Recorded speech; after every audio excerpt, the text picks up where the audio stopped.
ബിനിൽ, ഘടകകക്ഷി നേതാക്കൾക്ക് അതൃപ്തിയുണ്ട് കോൺഗ്രസിലെ നേതാക്കന്മാരുടെ പരസ്യ പ്രസ്താവനകളിലൊക്കെ.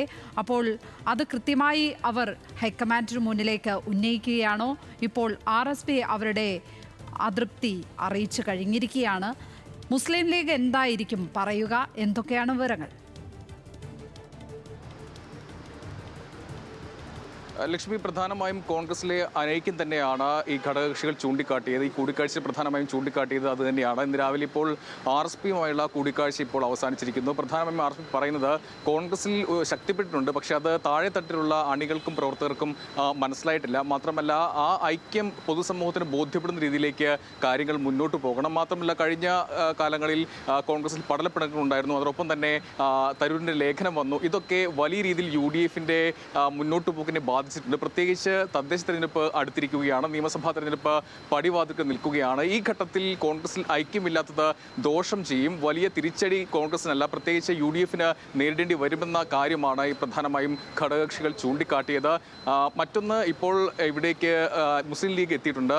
കുഞ്ഞാലിക്കുട്ടി അല്പസമയം എത്തി ദീപദാസ് മുൻഷിയുടെ മുറിയിലേക്ക് പോയിട്ടുണ്ട്. ആ കൂടിക്കാഴ്ച അല്പസമയത്തിനുള്ളിൽ ആരംഭിക്കും. ഇവരെല്ലാം ഉയർത്തിക്കാട്ടുന്ന ഒരു കാര്യം ഈ കോൺഗ്രസിലെ ഐക്യമില്ലായ്മയാണ്. പ്രത്യേകിച്ച് തരൂരിൻ്റെ ലേഖനമടക്കമുണ്ടാക്കിയ വിവാദങ്ങൾ, പ്രത്യേകിച്ച് അത് കുഞ്ഞാലിക്കുട്ടി എടുത്തു പറയും എന്നുള്ള കാര്യത്തിൽ സംശയമില്ല, തർക്കമില്ല. കാരണം അന്ന് ലേഖനത്തിന് പിന്നാലെ തന്നെ വ്യാവസായിക വളർച്ചയിൽ കേരളം മുന്നോട്ട് പോയി എന്ന ആ ലേഖനത്തെ വലിയ രീതിയിൽ പരോക്ഷമായാണ് കുഞ്ഞാലിക്കുട്ടി വിമർശിച്ചത്. പ്രത്യേകിച്ച് വ്യവസായ വകുപ്പ് UDF ഭരണകാലത്ത് കൈകാര്യം ചെയ്തിരുന്ന മന്ത്രി കൂടിയായിരുന്നു അദ്ദേഹം. അതുകൊണ്ട് തന്നെ അത് ആ സമയത്ത് പരോക്ഷമായി അത് ചൂണ്ടിക്കാട്ടുകയും ചെയ്തതാണ്. ഈ വിഷയം അടക്കം ദീപദാസ് മുൻഷിയുടെ മുന്നിലേക്ക് കാര്യങ്ങൾ എത്തിക്കും എന്നുള്ള കാര്യം ഉറപ്പാണ്. നിലവിൽ ഈ ഹൈക്കമാൻഡിന് നൽകുന്ന ഉറപ്പ്, കോൺഗ്രസിൽ ചില പ്രശ്നങ്ങൾ ഉണ്ടായിരുന്നു, സംസ്ഥാനത്ത് പലവിധ പ്രശ്നങ്ങളുണ്ട്, നേതാക്കന്മാർ തമ്മിലുള്ള പോരുണ്ടായിരുന്നു, പടലപ്പിണക്കുണ്ടായിരുന്നു. ഇതെല്ലാം മാറ്റിവെച്ച് ഐക്യത്തോടെ മുന്നോട്ട് പോകും എന്നൊരു ഉറപ്പാണ് RSPക്ക് നൽകിയത്. ഇന്നലെ കേരള കോൺഗ്രസ് ജോസഫ് വിഭാഗത്തിന് നൽകിയത്, CMPക്ക് നൽകിയത്. ഇവർക്കെല്ലാം നൽകുന്ന ഉറപ്പ്, ഈ തെരഞ്ഞെടുപ്പ് അടുത്ത് നിൽക്കുന്ന സാഹചര്യത്തിൽ ഇനി ഒരു പ്രശ്നത്തിലേക്ക്, ഒരു തർക്കത്തിലേക്ക്, ഒരു പിണക്കത്തിലേക്ക് കാര്യങ്ങൾ പോകാൻ പാടില്ല,